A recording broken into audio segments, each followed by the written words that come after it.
네, 코스피가 장중에 2,000포인트를 넘었다가 잠시 주춤거리고 있습니다. 외신 내용 몇 가지는 조금 꺼림칙하긴 한데요. 일단 알고는 계셔야 될 것 같아요. 미국 의회가 우크라이나를 지원한 러시아에 대한 제재 확대안을 가결을 했고요. 그다음에 JP 모건 창구로 러시아 대사관 송금이 차단이 돼 버렸군요. 두 가지 재료는 조금 걸리적거리는 그런 재료입니다. 그 중요한 재료는 아니까 일단 알고는 계시기 바라겠고요. 자, 마켓 진단으로 다시 넘어갑니다. 도움 말씀 주시기 위해서 하나대투증권 리서치 센터 조용준 센터장 자리하셨습니다. 안녕하십니까? 안녕하십니까? 네. 자, 어제 중국의 제조업 지표가 나왔습니다. 중국 정부가 발표하는 제조업 지표가 있고, 그다음에 HSBC에서 발표하는 제조업 PMI가 있는데 조금 상이하더라고요. 네. 예, 이번에 결과가 좀 서로 다르게 그렇죠. 나왔습니다. 예. 중국 정부가 발표한 PMI 지표는 50.3, 경기 확장 기준치인 50을 상회했고 시장 예상치 50.1보다도 조금 개선됐어요. 조금 좋았습니다. 네. 예. 자, 그래서 일단은 그런 영향으로 유럽으로 또 제조업 지표가 좋았고 미국도 좋았고 예. 연결고리가 됐는데, 자, 실물 경기에 어떻게 보면은 지금 가장 트리거를 쥐고 있는 중국을 바라보시는 입장 어떻습니까? 예. 이제 중국 제조업 PMI가 있고 HSBC PMI가 있고 그런데 굳이 이렇게 나눈다 그러면은 제조업 PMI는 정부 통계이기 때문에 대기업들이 좀 많이 들어가 있다 이렇게 볼 수 있겠고요. HSBC PMI 같은 경우는 중소기업들까지도 좀 골고루 분포되어 있기 때문에 어떤 면에서는 큰 틀에서는 약간 내수를 좀 반영하고 있는 게 HSBC가 좀 더 반영되고 있다. 실물 경기도 반영하고 있다. 이렇게 얘기하고 있고요. 네. 요번에 제조 PMI 같은 경우도 역시나 수출과 고용이 좀 잘 나왔다. 그래서 글로벌 경기가 좀 반영이 되고 있다는 거하고 중국 자체 경기는 HSBC가 좀 더 반영하고 있는 거 아닌가. 역으로 얘기하면 지금 경기 우려가 해소되지 않고 있다. 이렇게 말씀드릴 수 있겠고요. 중국에 대한 우려는 아직까지 되고 있고 이것은 또 반대로 요즘에 좀 뭐한 표현으로 얘기해 보면 네. 의무방어를 할 거다. 아하. 7.5% 이미 얘기를 했기 때문에 중국 정부가 정책 부양을 할 것이다. 이런 기대를 하고 있고요. 시장에서는.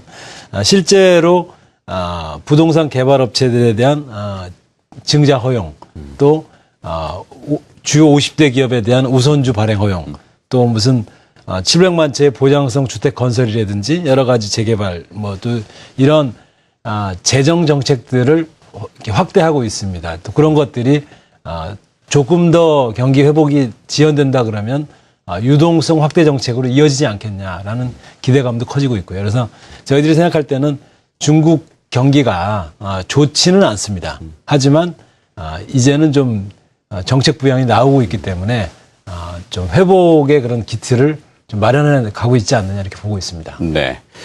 자, 중국 하면 우리가 익숙한 영어, 중국 영어를 많이 보면, 시부, 네, 따커, 예. 발음은 제가 시푸라고도. 네, 시푸, 따커, 이런. 따거, 예. 형님 정신. 에 보면은 대의 명분을 중요시 않습니까? 그렇습니다. 그죠? 예. 움직이려면은 명분이 있어야 되는데 지표가 낮으니까 이제는 정책적으로 그렇죠. 부양할 수 있다. 된다. 예. 참, 그것이 이제 센터님 말씀하신 대로 마사지는 아니더라도 약간 조금 그런 뉘앙스를 좀 주긴 마련이군요. 예. 자, 4월 시장과 함께 또 이제 2분기에 조심스럽지만 낙관론들이 나오고 있습니다. 그렇습니다. 중국을 바탕으로 해서 예, 미국도 그렇고 지표들이 또 괜찮아지고 있고 생각보다 괜찮은 거죠. 예. 자, 코스피는 오늘 장중에 2,000포인트를 한번 도달하기도 했었는데 예. 시장 전망을 어떻게 하시고 계시고 우리 또 그 근거는 무엇인지 들어보고 싶네요. 저희들은 이제 1분기는 확실히 선진국 중심의 글로벌 증시가 시장이었다고 하면 2분기에는 이머징에 대한 기대가 좀 커지고 있는 상황이다. 당연히 우리 한국 시장도 거기에 이제 상대적으로 좀 소외됐고 대표적으로 저평가되어 있던 시장이기 때문에 2분기에 좀 좋아지지 않겠나 이런 기대를 하고 있고요. 아까 말씀드린 것처럼 우리 경기에 영향을 좀 가장 크게 주고 있는 중국이 경기 회복에 대한 그런 정책 부양을 한다 그러면 그러니까 경기를 아시아 경기 또 중국 경기를 의무 방어전에 의해서 좀 경기 회복된다 그런다고 한다면 주가는 패자 부활전이라 그럴까요? 이 모더른 저평가된 주식 시장들이 이제는 좀 회복되기 시작하는 그런 시장이 될 수 있다. 그래서 실제로 외국인들도 보면 최근에 이머징에 대한 매수가 좀 시작되고 있습니다. 그래서 네. 인도 증시는 사상 최고치를 이미 갱신했습니다. 네. 대만에 대해서 상당히 매수가 커지고 있고요. 우리나라에 대한 매수도 최근에 3월 말부터 좀 매수가 시작되고 있는 것 아닌가.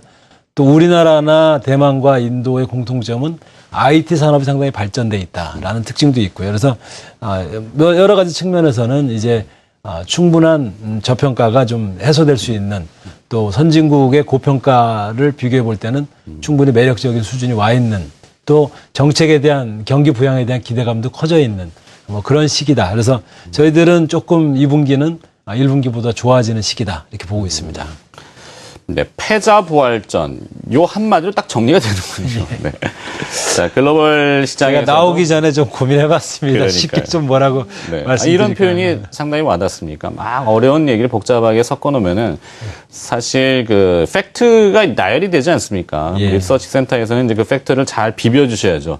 맛있는 비빔밥도 나물이나 이걸 각자 먹어버리면은 맛이 없잖아요. 잘 비벼주셔야 되는데 그렇게 하겠습니다. 녹여주시는 역할을 이제 센터장님이 해주시는데 자 신흥국 5개 통화에 대해서도 외국인 투자자, 글로벌 자금들이 다시 관심을 둔다. 뭐 이런 얘기도 나오고 있고 자본이 이동하고 있고 그 중심엔 또 우리나라가 있고 옆엔 또 중국이 있고 자 근데 2,000포인트를 넘어서는 것보다는 항상 논제는 우리가 이제 안착을 하고 다음 단계로 가느냐 진일보하느냐 이게 중요한데요.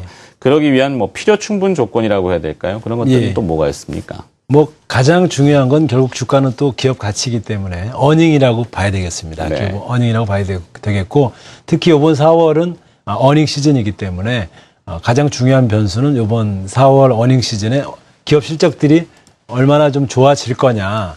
지금 현재 올해 1분기는 작년 1분기 대비해서 약 11% 정도 개선되는 것으로 예상이 되고 있고요. 일단은 4월 8일 날 삼성전자 1분기 실적 가이던스 발표가 예정이 돼 있고요.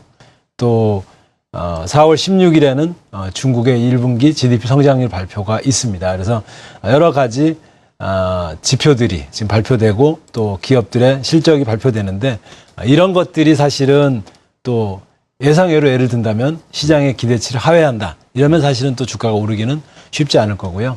하지만 뭐 경기 개선이 소폭이더라도 나타나고 기업 이익이 개선되는 조짐이 나타난다라고 한다면 충분히 저평가되어 있기 때문에 향후에 대한 기대감은 커질 것이다. 그래서 주가는 좀 좋지 않겠나 이렇게 보고 있습니다. 네. 자, 뭐 반복적으로 이야기를 했습니다만 눈높이가 워낙 지금 바닥에 붙지 않습니까?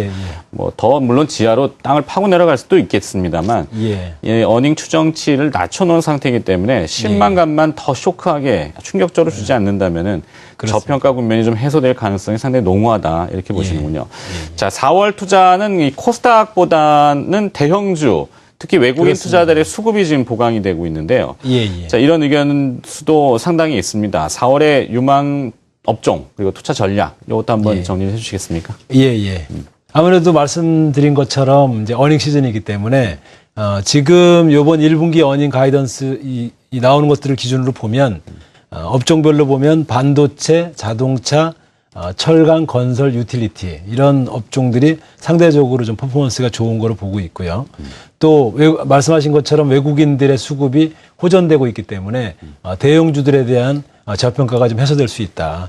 특히 저희들이 코스피에 있는 이제 PER 중심으로 본다 그러면 대형주들의 PER이 전체 시장 대비해서 오히려 더 낮아져서 또 93% 수준이기 때문에 역대 최저 수준이다. 상대적으로. 그래서 역으로 얘기하면 시가총액이 큰 기업들이 오히려 저평가돼 있다. 그래서 뭐 그러니까 삼성전자, 현대차는 물론이고 다른 이제 철강이라든지 또 유틸리티라든지 건설이라든지 이런 대형주들 중심으로 저희들이 좀 투자 매력이 큰 것 아닌가 이렇게 판단을 하고 있고요. 절대적 PBR 기준으로 또 글로벌 대비해봐도 우리나라 대형주들이 좀 상대적으로 좀 싸져 있기 때문에 저희들이 생각할 때는 좀 그쪽에 대한 저가 매수를 좀 생각해 보시는 거 좋지 않겠나 이렇게 보고 있습니다. 네.